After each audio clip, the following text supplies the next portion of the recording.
일부 예배에 참석하시고 바자회 준비하시는 분들, 그분들이 계셔서 그런지 자리가 좀 비었네요. 그렇죠? 일부 예배 때 제가 말씀을 시작하기 전에 퀴즈를 하나 드리고 말씀을 시작했거든요. 똑같은 퀴즈를 여러분들에게 드리고 말씀을 함께 나눌까 합니다. 지금 제가 무슨 생각을 하고 있을까요? 제 생각을 한번 맞춰보시죠. 말씀 생각. 너무 막연하네요. 떡 생각. 바자회 생각. 글쎄요. 아니거든요. 제가 무슨 생각하고 있는지 아시는 분 한 분도 안 계실 거예요. 저는 무슨 생각하고 있었냐면, 내가 국수를 아무리 좋아해도 오늘은 국수를 3그릇 4그릇 먹지 말아야지. 국수를 좋아한다고 국수를 3그릇 4그릇 먹으면 오뎅도 못 먹고 부침도 못 먹고 다른 것들을 못 먹으면 다른 거 판매하는 분들이 조금 서운해할지도 몰라. 그러니까 국수를 한 그릇만 먹고 그 옆에 가서 부침개도 팔아줘야 되고 또 그 옆에 어묵도 팔아줘야 되고 그런 생각했다고요. 제 질문 자체가 우습죠. 제가 무슨 생각하고 있는지 맞춰보라 그러면 그거 어떻게 합니까? 10길 물속이야 알 수 있지만 한 길 사람 속은 알지 못한다 그랬는데 그렇지 않습니까? 제가 쉬운 문제를 그러면 드려볼게요. 제가 여기 일부 예배에 참석했던 최강호 목사님도 계시니까 제가 바꾸지 않겠습니다. 일부 예배 때 그 생각 그대로 여러분들의 생각에 폭을 좁혀드릴게요. 과일 하나 제가 생각해 머릿속에 과일 하나 생각하고 있을 테니까 그 과일이 무언지 한번 맞춰보세요. 뭐게요? 사과, 배, 메론, 수박 하나님만이 아셔요. 모과, 포도, 딸기 나올 때까지 맞출 때까지 파인애플, 자두, 앵두 하루 종일해도 안 나올 것 같아요. 아니에요.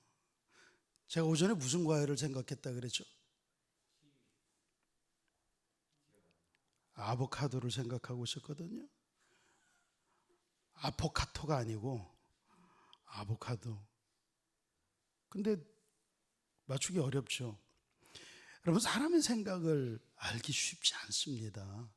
오래 같이 10년 넘게 20년 넘게 함께 살았던 배우자, 남편, 아내의 생각도 때로 잘 못 읽어가지고 다툼이 아닌 불편한 그런 때가 오기도 하잖아요. 얼마 전부터 집사람이 밥솥이 고장났다고 밥솥을 하나 샀으면 좋겠다고 그래서 밥솥을 하나 사줬어요. 저희 막내가 살짝 저한테 오더니 비밀이에요. 엄마한테 말하지 마세요. 왜? 엄마가 밥솥 마음에 안 든대요.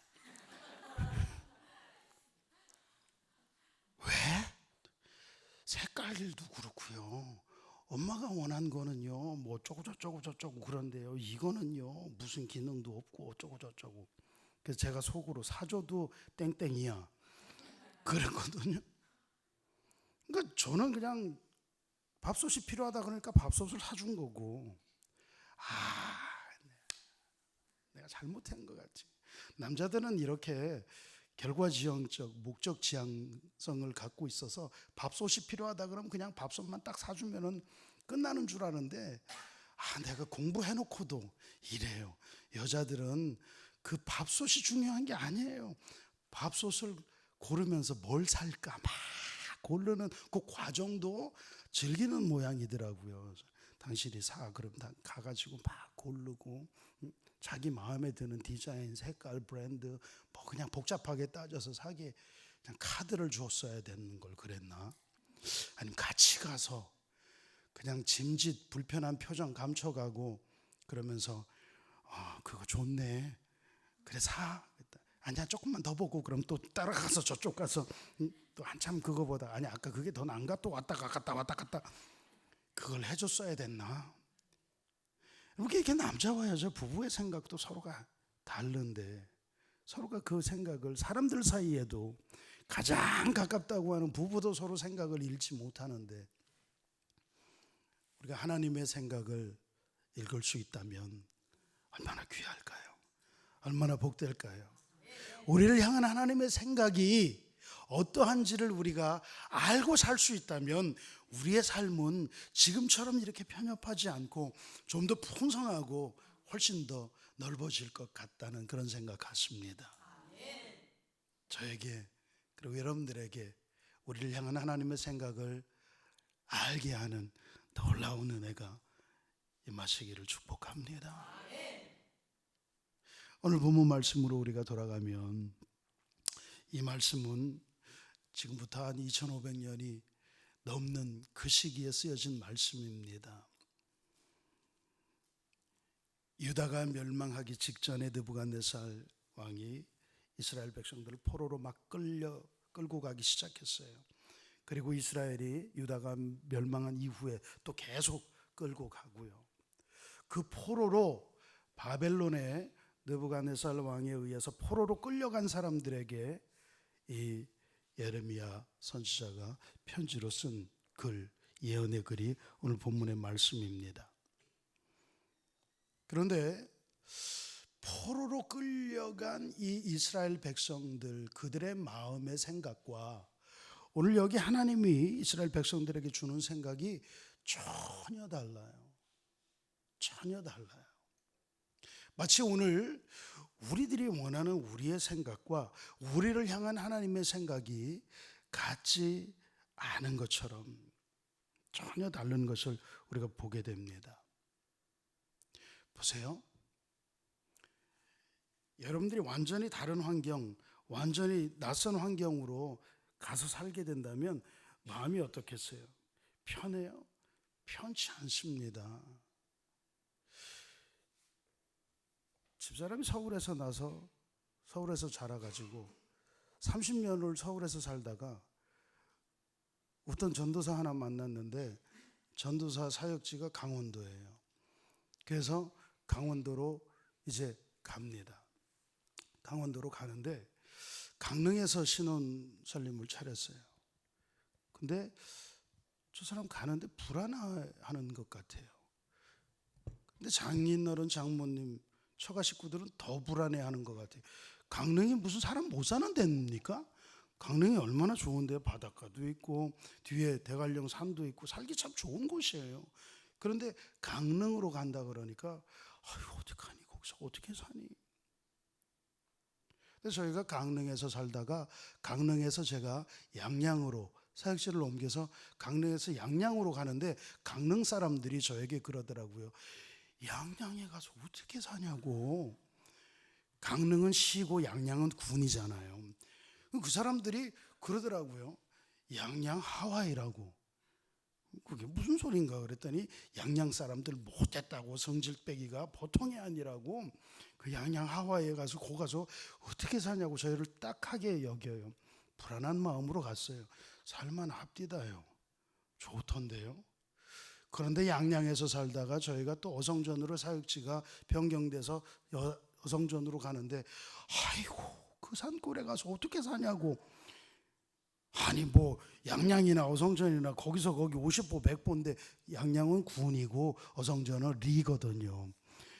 아니 우리가 서울에서 살다가 강릉 가서도 살았는데 강릉 살다가 양양에서도 살았는데 그런데 삶이 옮겨질 때마다 사람들이 저희를 염려하고 근심하고 걱정하고 그러는 것을 봤어요.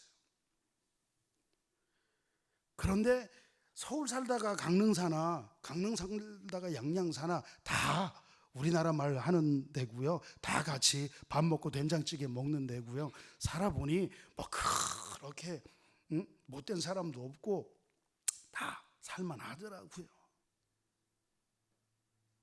그런데 이 양반들은 그렇게 같은 나라에서 이스라엘에서 부엘사바에 살다가 저기 뭐 단으로 이사 가고 이런 게 아니에요. 완전히 언어가 다르고 문화가 다르고 그런 곳으로, 그것도 이민이 아니라 포로로 끌려간 거예요. 그 마음의 불안이 어떻겠습니까? 군대 다녀오신 남자분들은 집 떠나와 열차 타고 훈련소로 가던 날 생각나세요? 기쁘고 즐거움, 집을 벗어났다는 해방감을 느끼셨습니까? 아니면 앞으로 닥쳐올 군 생활에 대한 불안감이 엄습하셨습니까? 저는 의정부 306 보충대로 입소를 했는데요. 저희 막내 동생과 함께 부모님들과 같이 입소해서 장정들 집합해 주세요. 그래가지고 집합을 이러고 했습니다. 그리고 이제 가족들과 부모님들은 귀가하시면 되겠습니다. 장정들은 이쪽으로 모여주세요. 이렇게 모이고 잘 가. 그리고 그 보충대 문이 딱 닫히는 순간 야이 XX 차렷! 차렷! 뭐야, 왜 난리가 났는지 막 그냥 저쪽 보이는 소나무를 돌아서 선착순 10명 뭣도 모르고 막 갑자기 불안해지기 시작했어요. 이 분위기가 완전 달라졌어요. 그래도 훈련소가 행복한 걸 자대 배치 받고 나서 또 알았습니다. 저는 훈련소에서 생활을 잘했어요. 사격도 잘하고 훈련도 잘하고. 그래서 사단 1등은 못하고 2등으로 훈련소를 수료를 했는데 일주일 휴가를 주더라고요. 그러니까 훈련 마치고 전부 다 60 트럭을 타고 더블백 메고 자대 배치 받을 때 저는 그 면회온 부모님과 동생과 함께 집으로 왔어요.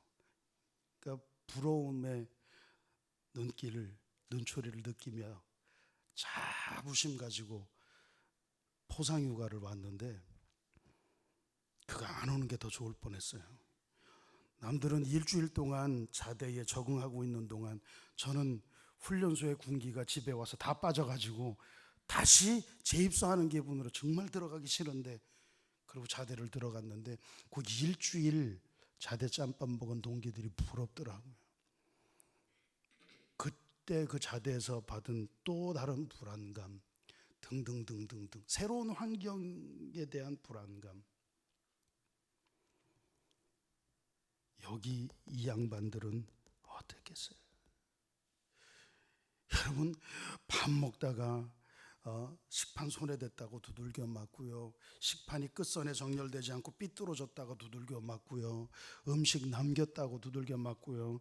오늘은 입맛이 없어서 밥 먹기 싫다고 빠졌다고 두들겨. 무슨, 하루에도 12번 집에 가고 싶었어요. 근데 여기 오늘 본문 말씀 보십시오. 느부갓네살이 예루살렘에서 바벨론으로 끌고 간 포로 중에 남아있는 장로들, 제사장들, 선지자들에게 편지를 보낸다 그랬어요. 남아있는. 이 말씀으로 미루어 짐작컨대 남아있다고 하는 것은 죽은 사람들도 있다는 이야기로 여러분 해석할 수 있겠죠. 죽은 사람들이 있었어요.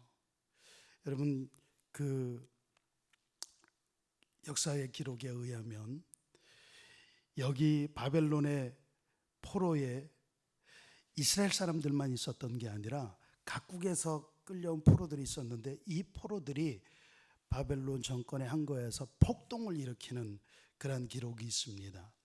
그 기록이 기원전 595년 6년 그 즈음에 있는데, 그때에 이 이스라엘 포로들도 가담했던 것으로 보여요.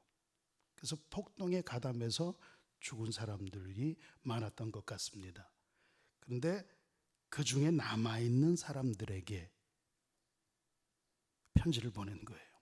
여러분, 포로로 끌려갔어요. 이 사람들의 심리가 어떨까요? 둘 중에 하나일 겁니다. 자포자기, 스스로 포기하고 그냥 거기서 그냥 퍼질 그런 사람, 또 아니야. 어떤 수를 쓰서든 돌아가야 돼. 그런데 그 방법을 봉기하고 이렇게 데모하고 투쟁하고 그런 적극적인 방법으로 두 가지 방법의 표현이 있었을 터인데 그 후자의 방법을 택한 사람들이 죽임을 당했어요. 그리고 남아있는 사람들, 그 사람들에게 예루살렘에서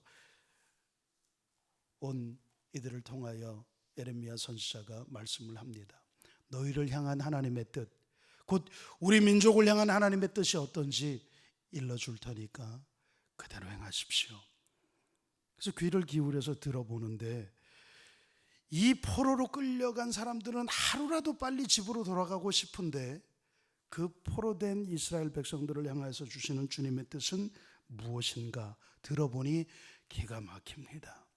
5절 6절 말씀해 보세요. 너는 그 땅에다가 집을 짓고, 뭔 집을 지어요? 빨리 돌아가야 되는데. 집만 짓는 게 아니라 텃밭을 가꾸고 거기서 나는 열매를 먹고 거기서 결혼하고 자식 낳고 그리고 민족을 보존하면서 줄어들지 않도록 번성하고 그렇게 살아라.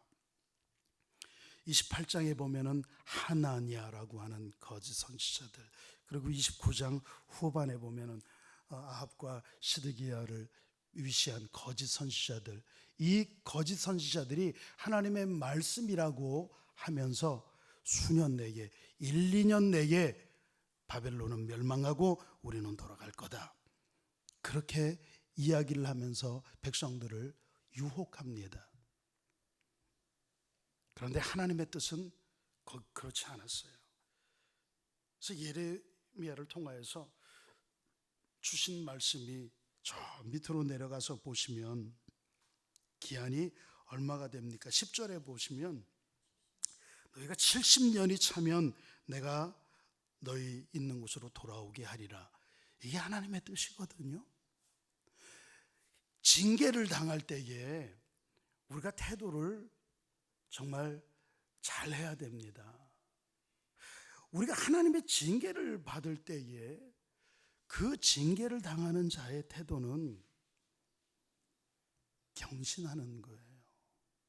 근신하는 겁니다. 묵묵하게 우리 가운데에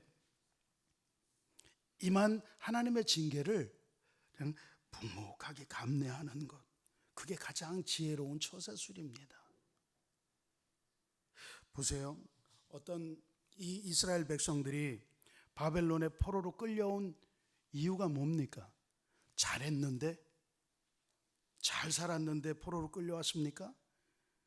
예배 드리는 것을 범죄히 여기고 눈먼 거, 저는 거, 병든 거, 좋지 못한 예물들 하나님 앞에 갖다 바치고 절기를 자기네 마음대로 바꿔서 회파시키고 하나님의 말씀대로 살지 아니하고 하나님 이외의 다른 것들을 우상을 섬기고 이방을 쫓고 하나님의 말씀대로 살지 않고 하나님의 뜻대로 살지 않고 예배 중심으로 살지 않고 자기 마음대로 살다가 하나님께서 여러 차례 경계했는데도 그 경계를 듣지 않고 심지어는 그들을 경고하는 선지자들을 죽이고 하나님을 대적하고, 그래서 하나님께서 이 이스라엘과 유다를 치신 것 아닙니까? 하나님께서 이스라엘을 치셔서 이들을 징계 차원에서 바벨론이 회초리예요. 바벨론을 들어서 이스라엘을 치신 겁니다. 그래서 느부갓네살 왕을 통하여 그들을 징계하고 포로로 끌고 간 거예요. 지금 징계받고 있는 겁니다. 징계당하고 있는데 그 하나님께서 정하신 징계의 날수가 70년이다. 오늘 본문은 그렇게 이야기를 하고 있어요. 그런데 거짓 선지자들 2년이면은 바벨론은 망한다. 자, 우리를 향한 하나님의 뜻은 70년이에요. 근데 우리의 귀에 달콤하게 들려지는 거짓 선지자들의 세상의 소리는 2년이면 충분하대요. 여러분, 어디에 귀가 솔깃합니까? 2년이 훨씬 더 좋죠. 그런데 그렇게 하면 안 된다는 거예요. 주님께서는 그 땅에 집을 지어라. 뭐 하루 이틀 1, 2년 있으려고 집 짓는 사람이 어디 있어요? 거기에 정착하고 살려고 집을 짓는 거죠. 70년이 짧은 시간이 아닙니다. 세대가 두세 대가 지나가는 그러한 기한이에요. 어떤 사람은 이 70년 기한이 차기 전에 이미 죽고 세상에 없을 사람들도 여기 수두룩합니다. 하나님은 거기에 집을 짓고 땅을 개간하여서 텃밭을 만들어 거기서는 열매, 음식을 먹고 아내를 맞이해서 자녀를 낳아서 너희들 거기에서 번성하고 줄어들지 않도록 그렇게 생육하면서 살아라. 우리는 빨리 돌아가고 싶은데 우리를 향한 하나님의 뜻은 그게 아니다 이거예요. 이어지는 말씀은 더 이스라엘 백성들을 기가 막히게 합니다. 7절 말씀에 보면 너희는 내가 사로잡혀가게 한 그 성읍의 평안을 구하라. 그리고 그를 위하여 여호와께 기도하라. 이렇게 이야기를 하고 있습니다. 바벨론을 위해서 기도하라는 거예요. 느부갓네살 왕을 위해서 기도하라는 겁니다. 이게 쉽지 않죠. 여러분들에게 위해를 가한 그런 사람을 위해서 기도할 수 있습니까? 불가능에 가까울 정도로 어려운 이야기입니다. 심지어는요, 위해를 가하지도 않았는데 저희가 전도하다가 보면 황당한 일을 경험할 때가 있어요. 안 믿는 사람에게서가 아니라 같은 교인들에게 여기는 우리 구역이에요. 그런 일이 실제로 있습니다. 이렇게 전도를 하다 보면 왜 남의 구역에 와서 전도하고 그러세요? 가세요. 여기 우리 교회가 전도하는 데예요. 이게 뭔 시츄에이션이죠? 우리 교회는 뭐고 니네 교회는 뭐고 같은 하나님을 섬기는 같은 교회인데 다른 교회가 전도하여서 성장하면 우리가 손해보는 것 같고 뭐 그런 겁니까? 아주 사탄이 우리들에게 마음을 몹쓸 그런 마음으로 만들어서 이직을 하면 괜히 전에 있던 직장이 그냥 좀 잘 안 됐으면 하는, 망했으면 하는 그런 생각들. 혹 교회를 옮겼으면 전에 있던 교회가 그냥 부흥된다는 소식을 들리면 기뻐하여야 할 일인데 괜히 별로 그냥 교회가 내가 나오고 나서부터 잘 안 되고 교회가 그냥 사람들이 점점 쭉쭉쭉쭉 빠지고 그러기를 은근히 바라는 그런 못된 마음, 하나님의 마음 아닙니다. 오히려 전에 직장을 위해서 교회에 주고 기도를 해주고 그리고 교회를 혹 사정이 있어서 옮기게 되었으면 지금 있는 교회에서 충성하고 전에 있는 교회도 부흥하고 그러기를 바라야죠. 여러분 제가 그러죠. 여러분들에게 대강교회, 영안교회는 점점 쇠하게 하시고 성일교회만 부하게 하여 주시옵소서. 하나님 그 기도 안 들어주셔요. 이웃교회들을 위해서 축복해 주세요. 그 교회를 위해서 복을 빌어주는 것이 우리 교회를 위해서도 복이 됩니다. 여러분 어느 곳에 가든지 주님은 그 가정을 위해서 평안을 기도하라고 그랬어요. 그래서 그 빈 복이 거기에 임하기 합당하면 거기 임할 것이고 합당치 않으면 그 빈 복이 도로 내게 돌아오니까 나는 손해볼 거 아무것도 없는 거예요. 요만한 소갈딱지 가지고선 말입니다. 쟤들은 다 잘 안 되고 우리만 잘 되고 이런 하나님 생각은 그게 아니에요. 여러분 너희가 살고 있는 그 성읍을 위해서도 기도하라. 이 성읍이 어떤 성읍인데요? 우리를 포로로 끌고 오고 우리를 힘들게 하고 혹 우리의 이웃들을 친지들을 죽게 한 그러한 성읍인데요. 그런데 넓게 보면 그 성읍, 이 바벨론과 느부갓네살은 하나님이 사용하시는 도구입니다. 우리가 범죄하고 우리가 온전히 살지 못하여서 지금 하나님께서 그들을 통해서 우리를 징계하고 있는, 그들은 하나님이 쓰시는 도구예요. 하나님께서 그 성읍을 위해서 기도하라고 하는 것은 그 이유는 그 뒤에 나옵니다. 그 성읍이 평안함으로 너희도 평안할 것입니다. 결국은 우리의 평안을 바라는 하나님께서 우리로 기도하라고 말씀하시는 거예요. 그 성읍을 위해서가 아니라 너희를 위하여서 기도하라. 그리고 영적으로 너희들 깨어 있어야 한다는 말씀을 8절 9절에 주고 있습니다. 내가 그들을 보내지 않았는데 그들이 내 이름으로 자신들이 선지자라고 이야기하면서 거짓말로 예언을 하고 이게 하나님의 말씀이라고 막 이야기하는데, 너희들 그 사람들 말에 듣지 말고 점쟁이들에게 미혹되지 말고 그들이 꾼 꿈도 고지 듣지 말아라. 그럼 가끔 꿈을 꾸었다고 그러면서 저에게 와서 해몽을 부탁을 하는데요, 해몽해 주죠. 뭐 꿈보다 해몽인데. 그런데요, 제가 부탁드리는데 꿈 그냥 여러분들 주관적으로 가지고 있는 하나님이 주신 그런 여러분들에게 주시는 환상이고 여러분들에게 주신 주관적인 계시라고 생각하세요. 그리고 혹시 꿈꾸다가 그 옆에 강아지 한 마리 지나갔거든, 그냥 개꿈이구나 그러고 그냥 빠세. 꿈에 너무 그렇게 매이지 마십시오. 그리고 기도하다가 뭐 자꾸 보여달라고 자꾸 그러지 마세요. 뭘 자꾸 보여달라고 그래요. 주님께서 우리들에게 이 66권 성경 말씀만큼 객관적이고 정확하게 계시해 주시는 게 어디 있습니까? 말씀 안에 모든 것을 계시해 주셨는데, 말씀을 통해서 우리들에게 계시해 주시는데 너무 이상과 신비에 빠지려고 그러지 마세요. 물론 하나님은 특별하게 꿈과 계시를 통해서도 보여주십니다. 그런데 제가 말씀드리려고 하는 것은 내가 기도하다가 받은 환상과 그 꿈, 그것을 모든 사람들에게 똑같이 적용하려고, 객관화시키려고 그러면 안 된다는 말씀이에요. 저도 기도하는 가운데 환상을 보고 환청도 듣고 그럽니다.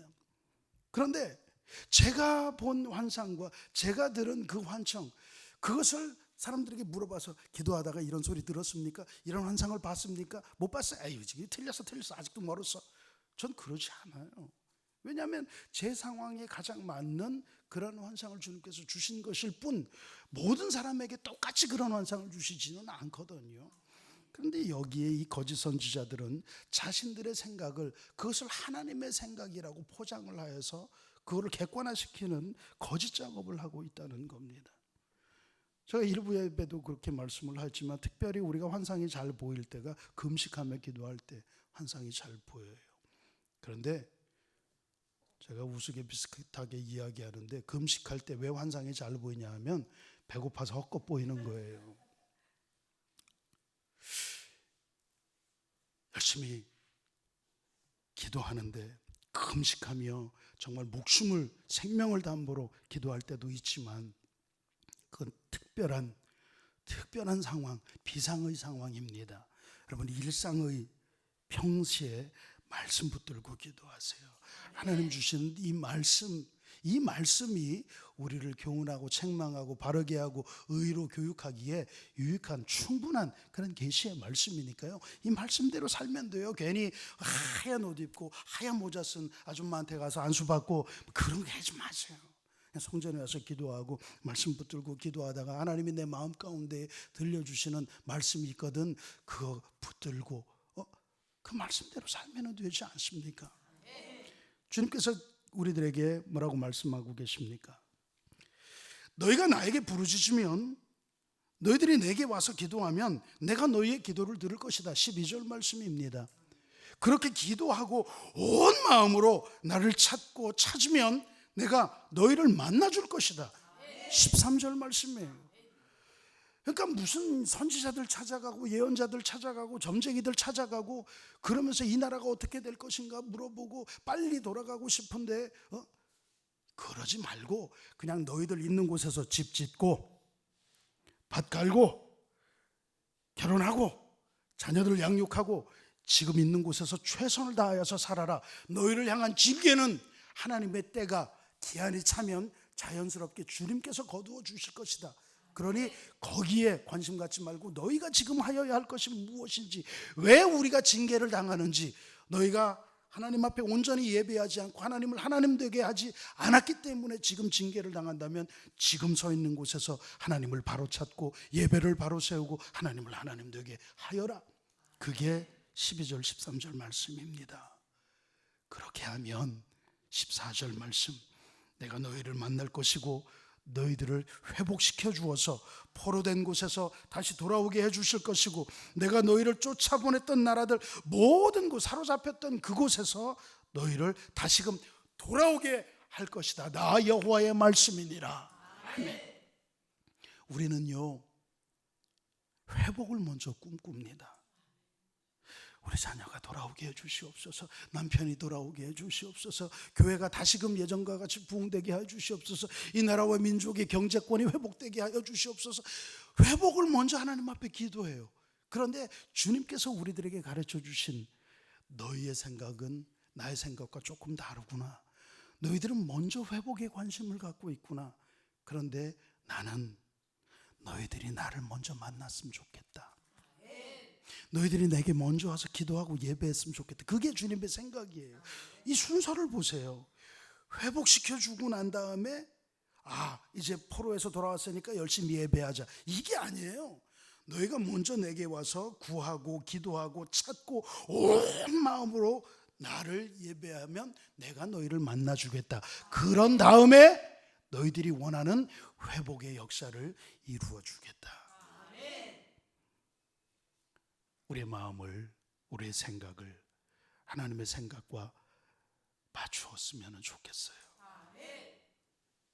많이 소유하고 많이 회복되어지고 그러는 것들에 우리 먼저 관심을 두지 말고 주님을 만나는 주님과의 관계에 먼저 관심을 두어야죠. 세배의 목적이 뭐예요? 봉투 열렸네요. 세배해가지고 돈 받는 게 목적이 그거 아니잖아요. 어른 낳고 인사하고 덕담 듣고 관계, 그게 우선이잖아요. 아이들 설날 지난 다음에 보면 너 얼마 벌었니? 이래요. 지들끼리 얼마 벌었니? 난 30만 원인데. 야 30만, 야 우리는 큰아빠도 오고 작은아빠도 오고 큰이모도 오고, 그래서 난 100만 원.